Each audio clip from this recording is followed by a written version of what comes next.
Hello friends, myself Shahid Sayyed and I am the owner of GST सेवा केंद्र.in। First of all welcome to my channel. जैसे दोस्तों आप लोग को मैंने लास्ट वीडियो में बताया था कि 15 मई 2020 को एक सुप्रीम कोर्ट का बहुत ही बड़ा डिसीजन आने वाला है सैलरी इन लॉकडाउन से रिलेटेड।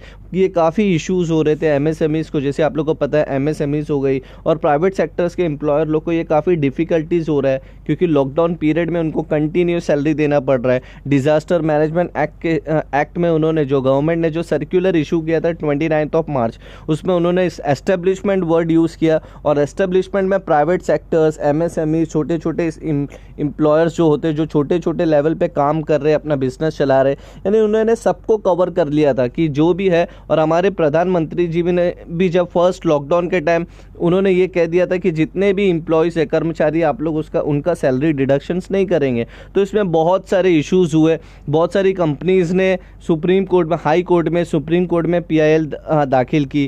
फिर उसके बाद जैसे मैंने एक वीडियो बनाया था कि लुधियाना हेल्थ टूल्स ने भी, बहुत सारी ऐसी कंपनीज़ है जो गारमेंट इंडस्ट्रीज़ में जिनके मोर देन 1000 एम्प्लॉयज़ है। अब आप लोग को पता है कि गारमेंट इंडस्ट्रीज़ में ऐसा है पॉसिबल है कि वर्क फ्रॉम होम पॉसिबल ही नहीं है। तो लुधियाना हैंड टूल्स जो कंपनीज थी उन्होंने भी सुप्रीम कोर्ट में PIL दाखिल किया था कि हम लोग अपने एम्प्लॉयज़ को सैलरी नहीं दे सकते। फिर एक लास्ट वीडियो भी मैंने बनाया था जिसमें कंस्ट्रक्शन एक कंपनी है, उन्होंने ये सजेशन दिया था गवर्नमेंट को कि आप 70% कॉन्ट्रीब्यूशन करिए, हम लोग 30% कॉन्ट्रीब्यूशन करेंगे, गवर्नमेंट 70% करेगी और प्राइवेट सेक्टर के जो एम्प्लॉयर है वो 30% कॉन्ट्रीब्यूशन करके एम्प्लॉयज़ को सैलरी दे देंगे। तो इससे ना एम्प्लॉयर्स को सफ़र होगा ना एम्प्लॉयज़ को सफ़र होगा, क्योंकि उन्होंने भी, वो लोग, बहुत सारी कंपनीज ने आर्टिकल कॉन्स्टिट्यूशन ऑफ इंडिया का भी रेफरेंस देते हुए कहा कि इन इक्वालिटी, यानी आपने एम्प्लॉयज़ के तरफ से सोचा, एम्प्लॉयर्स की तरफ से नहीं सोचा। तो ये सारी चीज़ें, बहुत सारी चीज़ें हो रही थी दोस्तों। बहुत सारी एम्प्लॉयर्स को ये सफ़र हो रहा था कि हम पेमेंट्स नहीं देंगे, हमारे पास इतना फंड नहीं है। बड़ी बड़ी कंपनीज़ के पास फंड होता है, हमारे पास फंड नहीं है। बहुत सारी ये इशू हो रहा था। देन सुप्रीम कोर्ट ने 27 अप्रैल को सेंट्रल गवर्नमेंट को ये कहा था कि आप जो सर्कुलर इशू किए थे 29 मार्च को, जिसमें आपने कह दिया था सारे एम्प्लॉयर्स को कि मैंडेटरी पेमेंट्स करना है, उसके लिए एक क्लियर पॉलिसी इशू करे। तो अभी तक सेंट्रल गवर्नमेंट ने कोई क्लियर पॉलिसी इशू नहीं की है। फिर उसके बाद जब फिर से ये अपील हुई, फिर सेंट्रल गवर्नमेंट ने डिसीजन लिया था कि 15 मई को जितने भी PIL दाखिल हुए सब पे सबको एक करके एक डिसीजन लिया जाएगा कि सैलरी देना है कि नहीं देना है। तो फाइनली डिसीजंस आ गया। सुप्रीम कोर्ट ने सीधा कह दिया है दोस्तों कि नेक्स्ट वीक, यानी एक हफ्ते के अंदर, अगर जो भी एम्प्लॉयज़, यानी जो भी एम्प्लॉयर से डिडक्ट कर रहा है अपनी एम्प्लॉय की सैलरी और उसके अगेंस्ट में एम्प्लॉय अगर कोई केस करना चाह रहा है या कोई, यानी उसके अगेंस्ट में केस करना चाह रहा है, तो वो केस दाखिल नहीं होगी। ना ही कोई सेंट्रल गवर्नमेंट को केस कर सकता है, ना स्टेट गवर्नमेंट को। उन्होंने, सुप्रीम कोर्ट ने क्लियरली बोल दिया। और दोस्तों एक चीज़ मैं बताना चाहता हूँ कि सुप्रीम कोर्ट है ना, लॉ के बेस पे ही डिसीजंस लेती है सुप्रीम कोर्ट, क्योंकि ऑलरेडी एक लॉ बन चुका है। जैसे सर्कुलर इशू हुआ था ना, वो सर्कुलर के थ्रू डिजास्टर मैनेजमेंट एक्ट में वो लॉ बन चुका था सेक्शन 10 सबसेक्शन 2 में कि वो आपको मैंडेटरी पेमेंट्स देना है। तो वो लॉ को अमेंड नहीं कर सकती है सुप्रीम कोर्ट। तो सुप्रीम कोर्ट ने उन्होंने कह दिया है कि एक वीक के अंदर आप वो एक न्यू सर्कुलर पास करें, अमेंडमेंट सर्कुलर पास करो और वो क्लियर कर दो कि आप लोग किस तरीके से, यानी सेंट्रल गवर्नमेंट के ऊपर वो डाल दिया है कि आप लोग पेमेंट्स किस तरीके से प्राइवेट सेक्टर के एम्प्लॉयज़ अपने एम्प्लॉय को पेमेंट्स करें।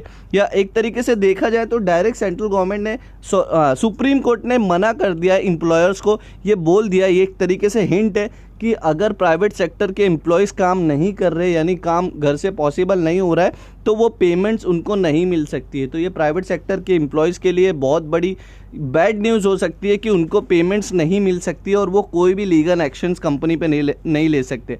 वैसे भी उन्होंने ये कह दिया कि जब तक का सर्कुलर पास नहीं करेगी गवर्नमेंट, तब तक का कोई भी लीगल एक्शंस एम्प्लॉय नहीं ले सकता है। एम्प्लॉयर्स उसकी सैलरी डिडक्शंस कर सकता है। मतलब अगर वर्क फ्रॉम होम पॉसिबल नहीं है या तो कुछ काम नहीं हो रहा है, तो इसके वजह से एम्प्लॉयर का बिजनेस इफेक्ट हो रहा है, तो वो केस में अपने एम्प्लॉयज़ की वो सैलरी डिडक्ट कर सकता है। प्राइवेट सेक्टर के एम्प्लॉयज़, एमएसएमईज जितने भी है वो डिडक्ट कर सकता है। और जैसी न्यू सर्कुलर गवर्नमेंट लेकर आएगी डिजास्टर मैनेजमेंट एक्ट के थ्रू, जो न्यू सर्कुलर, जो पहले ऑलरेडी सर्कुलर जो इशू हुआ था 29 मार्च को, उसी में अमेंडमेंट्स उनको लेके आना है और एक क्लियर पॉलिसी लेके आना है। तो सेंट्रल गवर्नमेंट जैसी वो पॉलिसी लेके आएगी तो उसमें और क्लियर हो जाएगा कि अगर किसी को पेमेंट्स देना भी है, प्राइवेट सेक्टर के एम्प्लॉयज़ को किसी को पेमेंट्स देना है तो कितना देना है, फुल देना है या गवर्नमेंट सब्सिडीज़ दे रही है, वो सारी चीज़ें क्लियर हो जाएगी। अगर सब्सिडी देना रहता है ना दोस्तों, तो ये जो 20 लाख करोड़ रुपीज़ का जो पैकेज है ना, उसमें अनाउंस हो गया रहता है कि MSMEs को कुछ ना कुछ यानी उनके एम्प्लॉयज़ को पेमेंट्स करना है।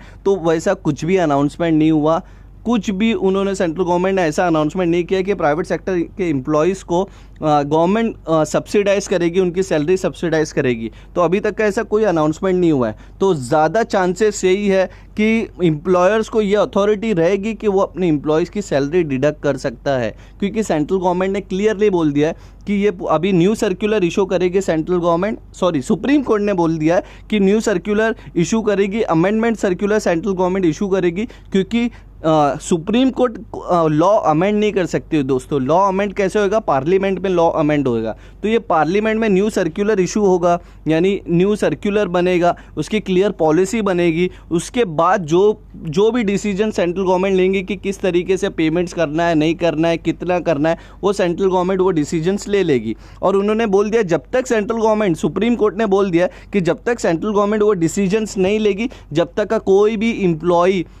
भी एम्प्लॉयर के अगेंस्ट में केस नहीं कर सकता है, यानी कोई भी उसकी याचिका दाखिल नहीं होएगी किसी भी तरीके की। वो ना स्टेट गवर्नमेंट को केस कर सकता है, ना सेंट्रल गवर्नमेंट को केस कर सकता है।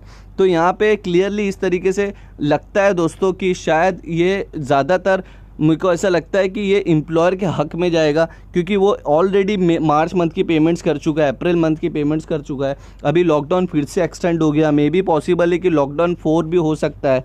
तो शायद ये मुझे ऐसा लगता है कि एम्प्लॉयर के हक में जाने के चांसेस बहुत ज़्यादा है। तो अब वो सेंट्रल गवर्नमेंट की पॉलिसी पर डिपेंड है। वो उन्होंने 1 वीक के अंदर, सेंट्रल गवर्नमेंट ने ये प्रॉमिस किया कि 1 वीक के अंदर हम लोग पॉलिसी लेकर आ जाएंगे।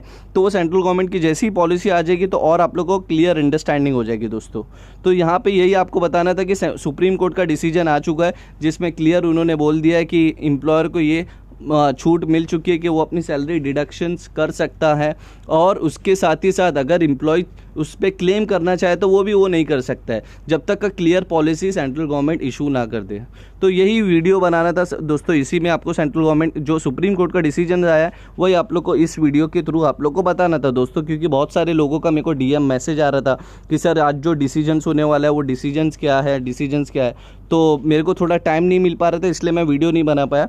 तो लेकिन जैसे ही टाइम मिला, इसलिए मैं बोला सबसे पहले ये आप लोग को बता दूं अपने वीडियो के थ्रू कि क्या डिसीजंस आया है। तो आप लोग को समझ में आ गया है दोस्तों। अगर फिर भी कुछ डाउट रहेगा तो आप लोग मेरे को मैसेज कर सकते हैं। मेरे चैनल पे अबाउट सेक्शन में मेरे कॉन्टैक्ट डिटेल्स हैं, वहाँ पे आप मेरे को मैसेज कर सकते हैं। तो दोस्तों यहाँ पे मैं वीडियो ख़त्म करता हूँ। वीडियो ख़त्म करने से पहले आप लोग से एक रिक्वेस्ट करता हूँ दोस्तों कि मैं इसी तरीके से इनकम टैक्स से रिलेटेड, GST कंप्लायंस से रिलेटेड, लेबर लॉ कंप्लायंस से related, including payroll, ROC compliances, इस पे वीडियोस बनाता हूँ अप टू डेट आप लोग को। यानी सारी चीज़ें आपको टैक्स से रिलेटेड एक ही प्लेटफॉर्म पे मिलेगी अपने चैनल पे। तो जाने से पहले मेरे चैनल को सब्सक्राइब कर लीजिएगा दोस्तों, बेल आइकन ज़रूर दबाइएगा, और वीडियो पसंद आए तो लाइक करिएगा, अपने दोस्तों के साथ शेयर करिएगा दोस्तों। मिलते हैं नेक्स्ट वीडियो में। Bye, take care.